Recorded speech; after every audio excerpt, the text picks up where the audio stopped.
Tapi Alkitab saya sembunyikan dengan dong. Karena saya tidak mau ayah saya melihat. Dari saya merasa bahwa saya ini sudah mulai dipanggil oleh Tuhan. Tetapi masih saya abaikan.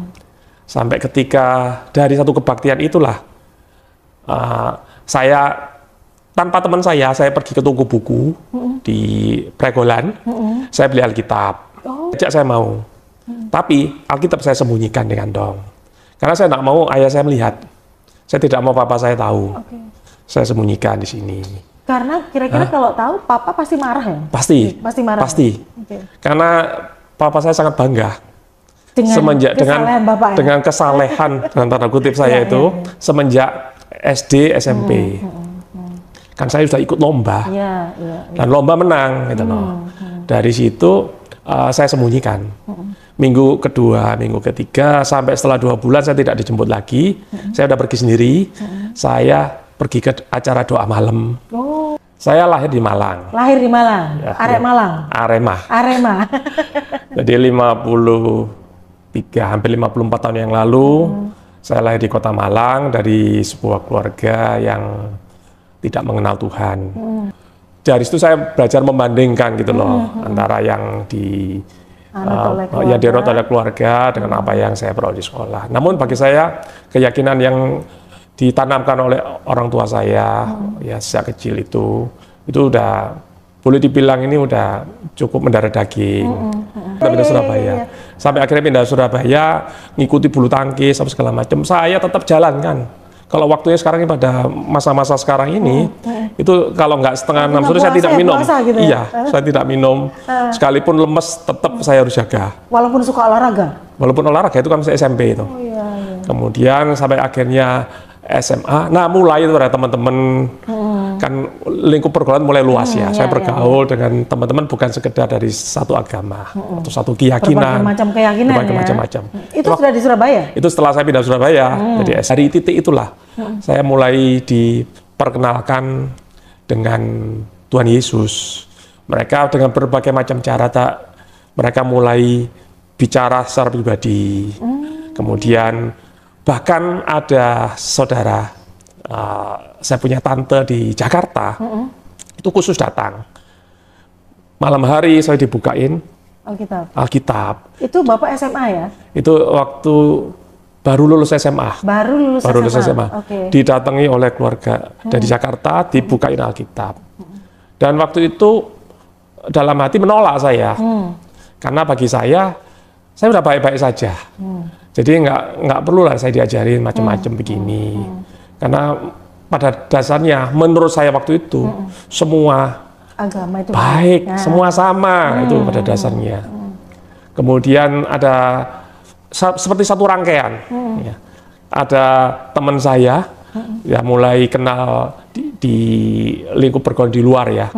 Itu juga informasikan. Di sini loh ibadahnya luar biasa begini. Juga sama, intinya sama dengan tante saya bicara. Ada traktat, saya ketemu traktat, itu yang intinya tentang bagaimana kehidupan neraka, saya baca. Gitu ya? Iya, kehidupan setelah kematian. Nah, tapi itu semua proses. Sampai akhirnya teman saya ini, yang teman SMP yang saya ngomong tidak baik-baik itu, tiba-tiba bisa berubah. Dia ngomong gini, hari Minggu saya mau ajak kebaktian. Kebaktian itu apa? Kebaktian seperti apa? Ya saya diajak ke sebuah gereja di Manyarrejo. Itu pada tahun 90. Dan waktu itu ya dia ajak gini loh, kalau dari sini setelah selesai baru kita bikin acara lain. Percaya Tuhan bahwa bukanlah saya mencari Tuhan, tapi Tuhanlah yang mencari saya lebih dahulu. Iya, shalom. Salam sejahtera dalam kasih Tuhan kita Yesus Kristus. Harapan dan doa kami, saudara, dalam keadaan yang sehat dan diberkati oleh Tuhan. Amin, puji Tuhan. Saudaraku, tidak dapat dipungkiri lagi bahwa angka murtadin di Indonesia sungguh sangat luar biasa. Dari hari ke hari, Tuhan terus menambahkan jumlah orang-orang yang percaya kepadanya. Hal ini mengingatkan saya akan apa yang disaksikan oleh Kisah Para Rasul, ya, di mana para murid bersaksi bahwa setiap hari Tuhan terus menambahkan jumlah mereka.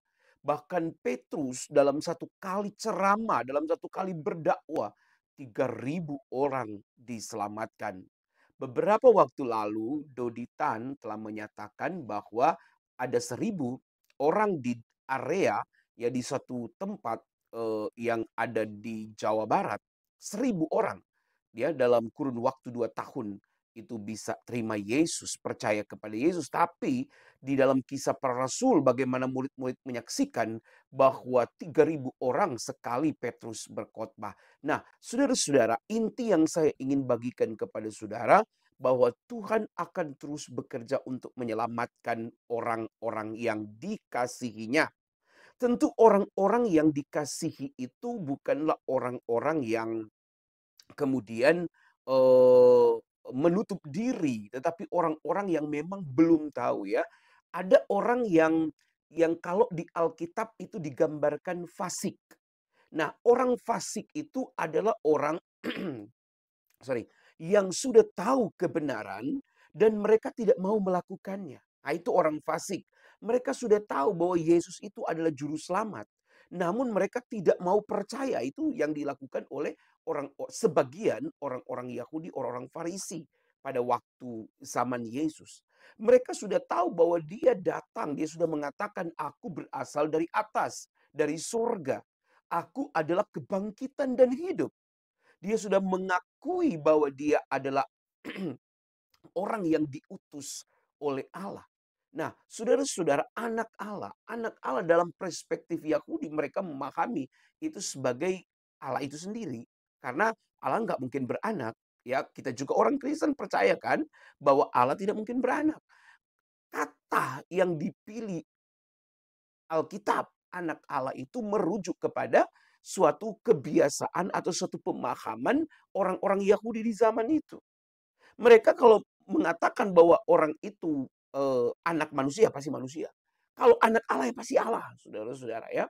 Nah, kita kembali lagi, bagaimana orang-orang Farisi atau orang-orang munafik ini, ya, orang-orang yang sudah tahu kebenaran, fasik, ya, yang sudah tahu kebenaran tetapi tidak mau tahu lah, kira-kira tidak mau melakukan.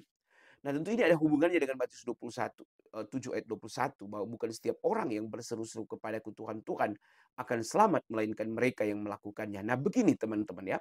Jadi, orang-orang fasik ini, bukan Tuhan gak mau selamatkan mereka. Tetapi mereka sendiri yang menolak keselamatan itu.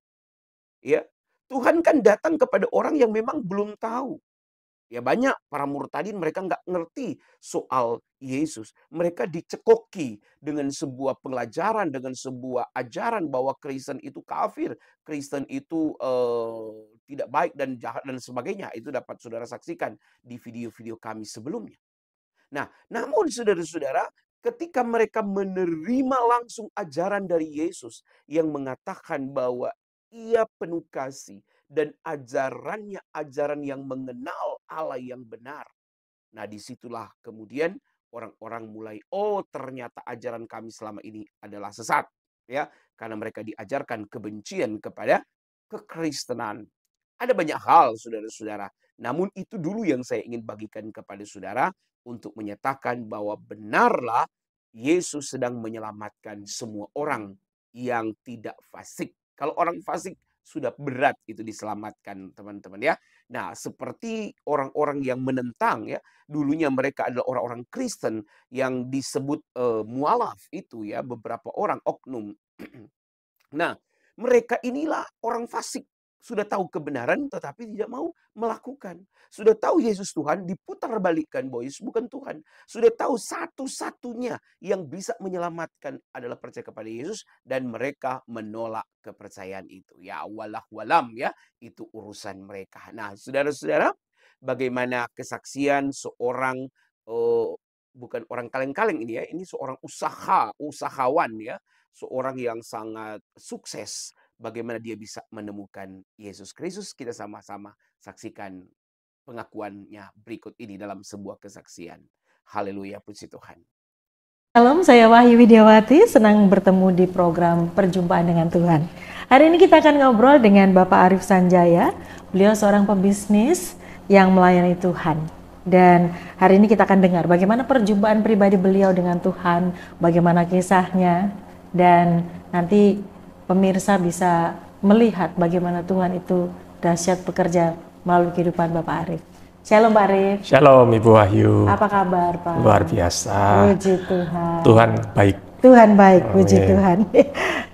Pak Arif ini seorang pebisnis dan beliau juga sekarang ini menjadi seorang lawyer Pak ya? Ya. Atas kemurahan Tuhan. Atas kemurahan Tuhan. Ya. Pak Arif, sebelum menjadi seperti sekarang ini, sebelum menyala-nyala melayani Tuhan, siapa sih Pak Arif dulu? Boleh cerita kepada pemirsa? Ya, dengan senang hati. Saya lahir di Malang. Lahir di Malang, Ya, Arek ya. Malang. Arema.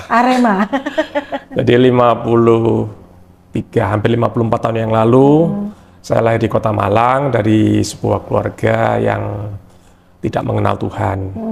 Jadi Berapa bersaudara Pak Arif? saya anak pertama Anak pertama. dari 5 bersaudara. 5 bersaudara. Ya. Oke. Jadi saya lahir di Malang dalam satu keluarga yang memelihara tradisi leluhur. Kemudian pada saat saya berusia 10 tahun, ayah saya memutuskan memeluk suatu agama, suatu keyakinan yang dijalankan dengan sungguh-sungguh. Dan semuanya ikut berarti? Dan akhirnya saya, adik-adik saya harus menjalankan keyakinan itu, tapi bukan dengan terpaksa. Saya melakukannya dengan baik-baik, dengan sukacita, dengan tulus saya lakukan.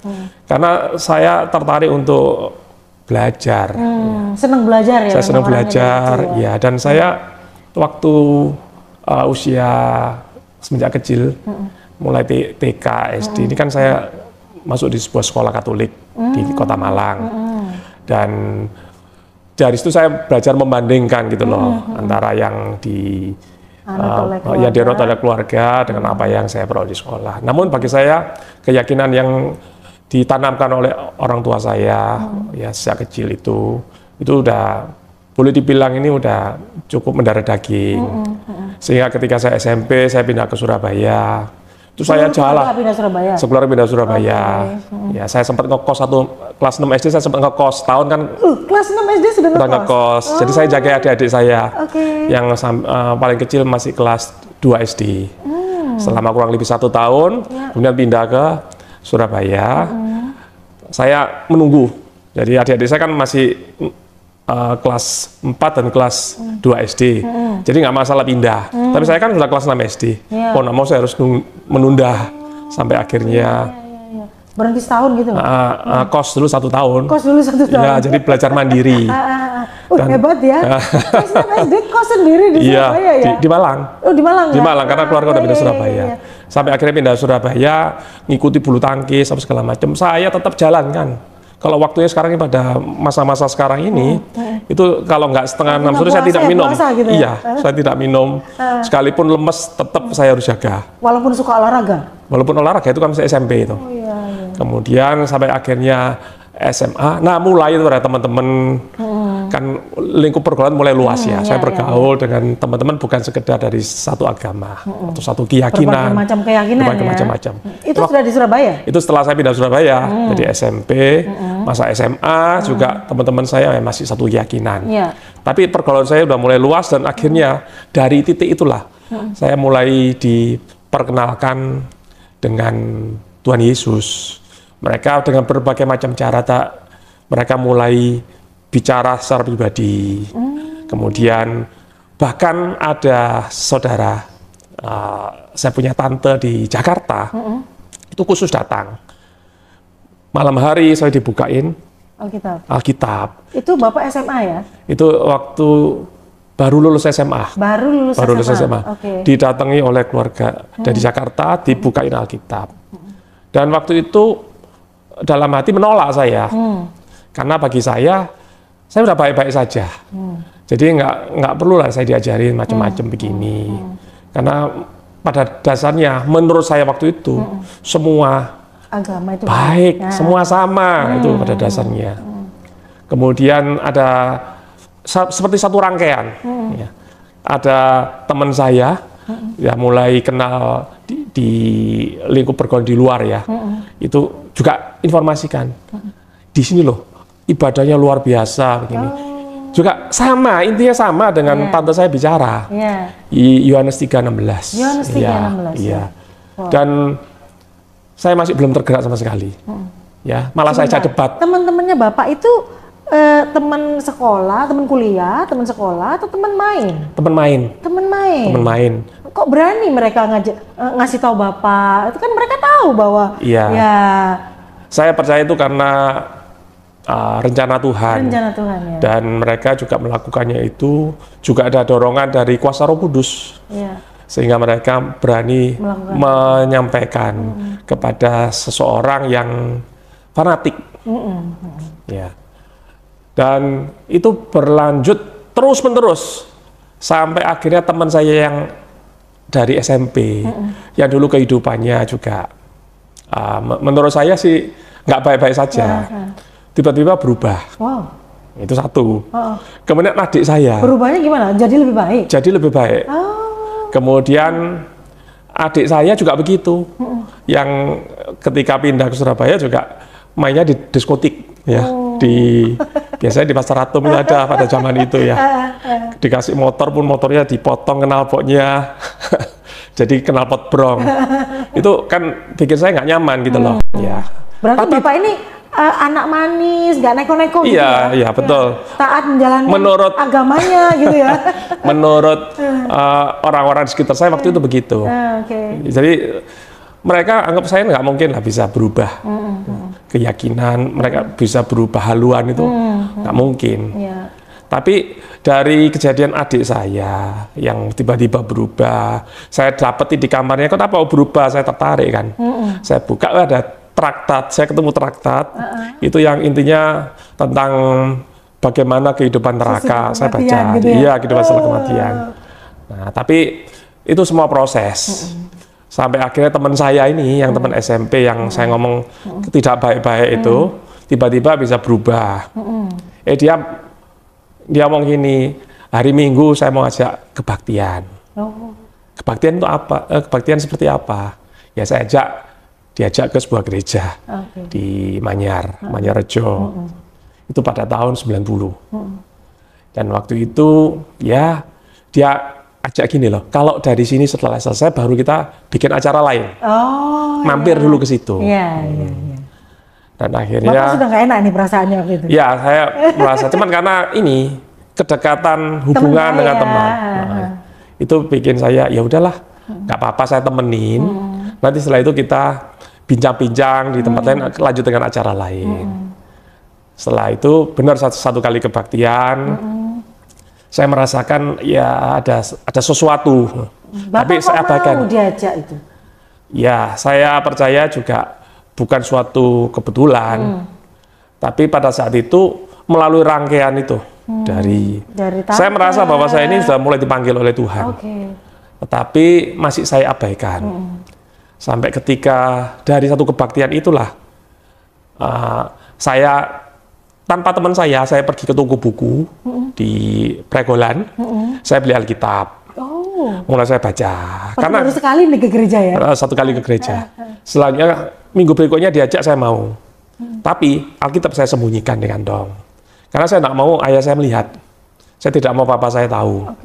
Saya sembunyikan di sini. Karena kira-kira kalau tahu papa pasti marah ya? Pasti. Pasti marah. Pasti. Karena papa saya sangat bangga. Dengan kesalehan dengan tanda kutip saya itu semenjak SD SMP. Kan saya sudah ikut lomba. Dan lomba menang gitu loh. Dari situ saya sembunyikan. Minggu kedua, minggu ketiga, sampai setelah 2 bulan saya tidak dijemput lagi. Saya udah pergi sendiri. Saya pergi ke acara doa malam. Saya pergi sendiri. Nggak ditanya sama papa? Waktu itu ayah saya udah mulai curiga tapi belum tanya. Sampai akhirnya dalam acara doa malam, itu kan ada acara doa bersama. Jadi beberapa orang berkumpul saling mendoakan. Dan dari apa yang saya baca itu tetap bisa keluar doa. waktu saya menyampaikan gini, waktu kita berdoa, saya percaya Tuhan bahwa bukanlah saya mencari Tuhan, tapi Tuhanlah yang mencari saya lebih dahulu. Dan kemudian ya terlontar begitu saja. Betul. Itu dari Alkitab yang Bapak Dari Alkitab saya baca, baca ya? dari Alkitab saya baca, dan kemudian dari kebaktian yang saya ikuti. Nah, dari situ akhir saya kurang lebih sekitar 1 tahun kemudian ayah saya udah mulai curiga. Okay. Dan kemudian tahun 93 saya memutuskan 3 tahun kemudian saya terima Yesus sebagai Tuhan Juru Selamat pribadi. 3 tahun 3 tahun kemudian. Oh, jadi selama ini penjajakan gitu ya? Iya, jadi pokoknya saya ibadah. Dan saya udah terima Yesus sebagai Tuhan dan Juru Selamat secara pribadi. Dalam proses antara tahun 90 sampai tahun 93. Dan pada saat itu saya sudah rutin beribadah ke gereja. Sebentar, tadi papanya tahu, curiga. Terus Bapak belum tanya. Belum nanya. Akhirnya ketika saya selesai dibaptis itu, saya udah langsung ngata-ngatain saya murtad. Ya. Dan mulai hubungan dengan ayah saya renggang. Semenjak itu. Tapi Bapak tetap kekeh ya, tetap ke gereja. Saya tetap ke gereja. Bahkan setelah itu saya kan bekerja, sudah mulai masuk dunia kerja, dipertemukan dengan istri saya. Istri saya kebetulan anak seorang pendeta juga. Oh, Pak Arief, ketika Pak Arief memutuskan setelah 3 tahun ya penjajakan tadi tetap ke gereja, tapi ketika benar-benar memutuskan ikut Tuhan Yesus itu kan tahun ketiga ya. Yeah. Bagaimana dengan adik-adik? Apakah mereka juga melihat, kan tadi ada konflik dengan papa juga? Bagaimana dengan adik-adik? Jadi kalau dengan adik saya yang kedua itu, dia juga maju kan dalam kerohanian. Oh, dia duluan ya? Dia kan lebih dulu dari saya. Papa juga nggak marahi dia? Masih belum. Masih belum tahu? Masih belum. Oke. Justru konfliknya dengan adik yang ketiga. Oh. Karena kebiasaan kan jadi berubah. Iya. Mulai saya di rumah berani declare. Jadi musik di rumah. Jadi terus lagu dunia menjadi lagu rohani. Itu awal mulanya gesekan dengan adik saya. Tapi nggak apa-apa, karena sekalipun dengan terjadi gesekan itu proses. Karena pada tahun 98 ayah dan adik saya akhirnya terima Yesus sebagai Tuhan dan Juru Selamat juga secara pribadi. Gitu ya. Tahun 93 terima Yesus sebagai Tuhan dan Juru Selamat. Pak Arief ini kan memang dasarnya anak baik-baik ya, nggak neko-neko gitu ya. Nah, apa sih yang Pak Arief rasakan ketika Pak Arief terima Yesus sebagai Tuhan dan Juru Selamat? Bedanya apa? Jadi begini, konsepnya bahwa kita adalah anak baik-baik, saya anak baik-baik, itu sebetulnya enggak juga. Karena pada dasarnya kebaikan apapun yang kita lakukan itu kalau di mata Allah tetap seperti kain lara. Gitu. Jadi tidak ada seorang pun yang baik. Ya, semua orang sudah berdosa, semua orang sudah kehilangan kemuliaan Allah. Dan saya menyadari juga bahwa sekalipun saya ini tidak melakukan perbuatan yang aneh-aneh, tapi apakah saya ini bukan orang yang sombong? Sombong juga. Saya kalau berdebat suka berdebat. Itu sebelum kenal suka berdebat. Kemudian marah. Kita kadang-kadang bisa menyimpan kesalahan orang. Jadi nggak ada yang baik gitu sebetulnya. Semata-mata karena kasih karunia Tuhan. Karena anugerah Tuhan sehingga akhirnya kita bisa sampai pada titik ini. Dan saya sampai pada satu titik di mana saya terima Yesus sebagai Tuhan Juru Selamat. Kemudian kehidupan yang bisa menjadi dampak buat keluarga, itu saja. Sampai akhirnya tahun 98, ayah saya, ya setahun sebelum meninggal, itu bersaksi. Bahwa saya panggilan kepada saya itu sebenarnya juga panggilan kepada keluarga. Karena ayah saya, itu pada waktu usia 56 tahun, separuh dari usia 28 tahun, itu sebenarnya sudah mengalami perjumpaan dengan Tuhan Yesus. Tapi diabaikan.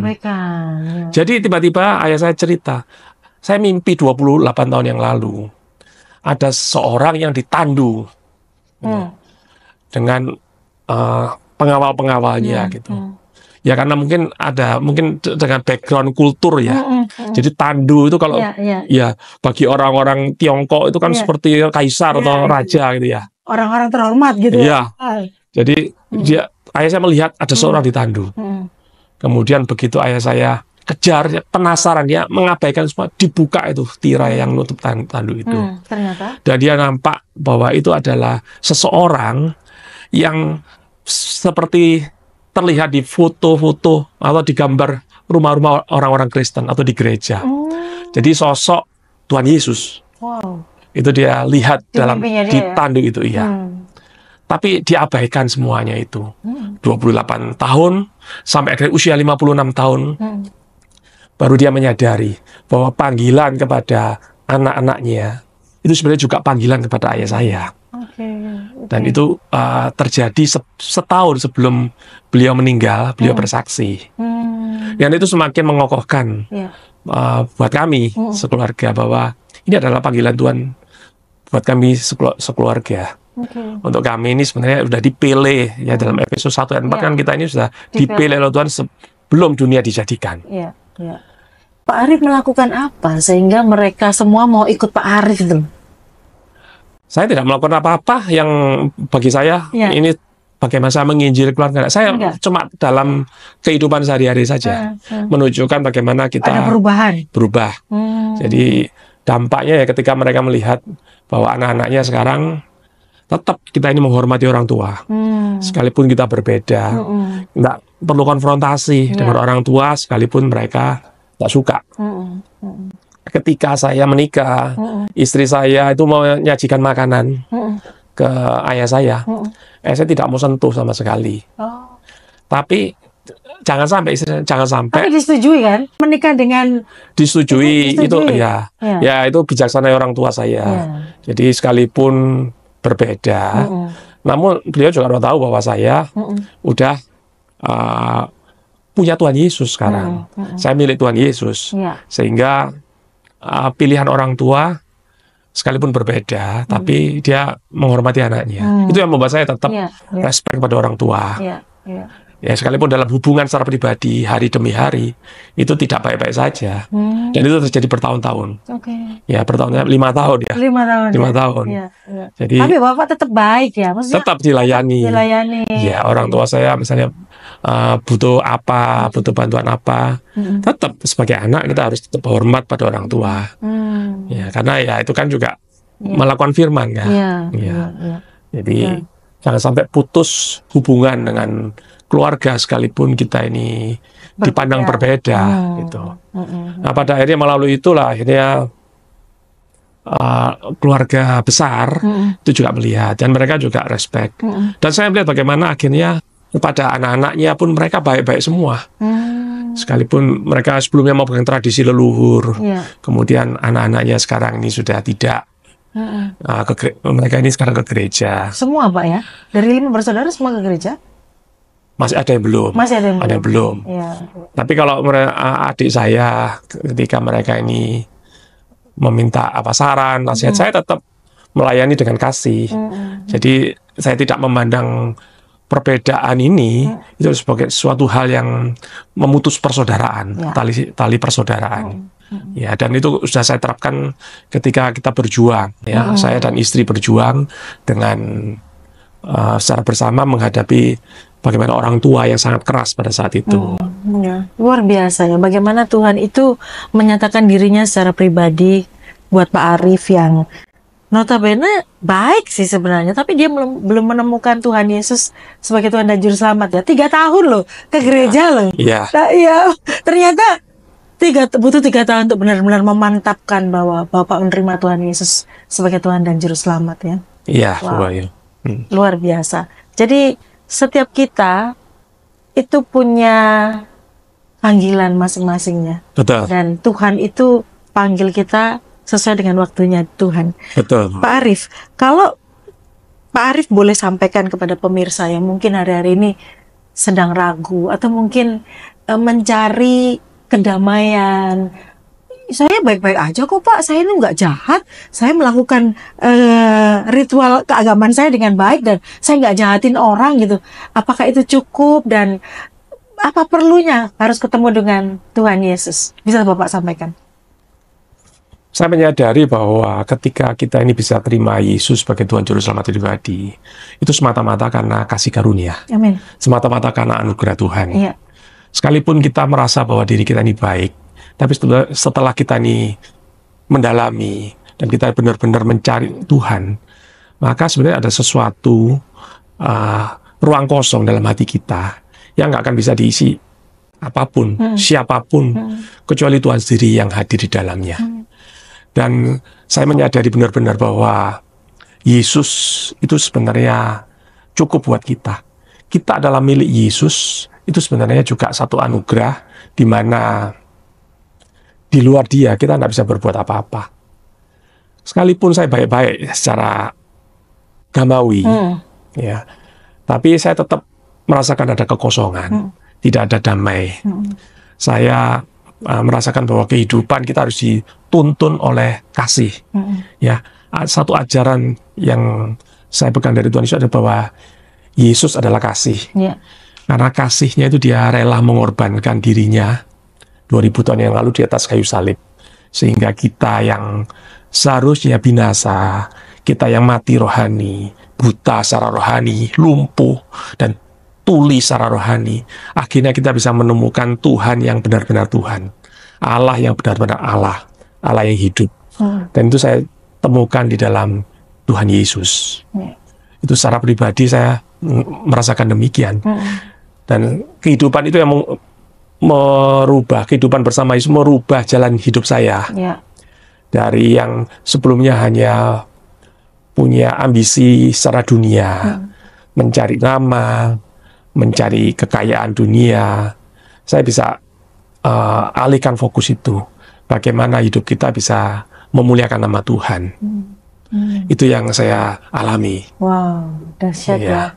Jadi pemirsa, siapapun Anda yang sedang menyaksikan tayangan ini, kalau Anda sedang mencari jalan kedamaian, keselamatan, satu-satunya jalan hanya Yesus Kristus. Kalau Anda menyaksikan tayangan ini bukan kebetulan, putuskan sekarang juga untuk terima Dia sebagai Tuhan dan Juru Selamat.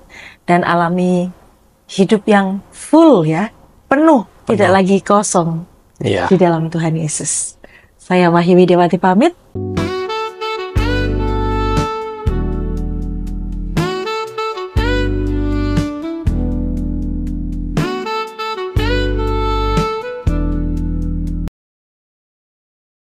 Amin. Tuhan memberkati saudara, bagikan terus tayangan-tayangan kami kepada sekalian banyak orang, supaya mereka juga diberkati oleh Tuhan. Sampai berjumpa lagi dalam program acara kami selanjutnya. Tuhan Yesus memberkati. Shalom. Haleluya. Puji Tuhan.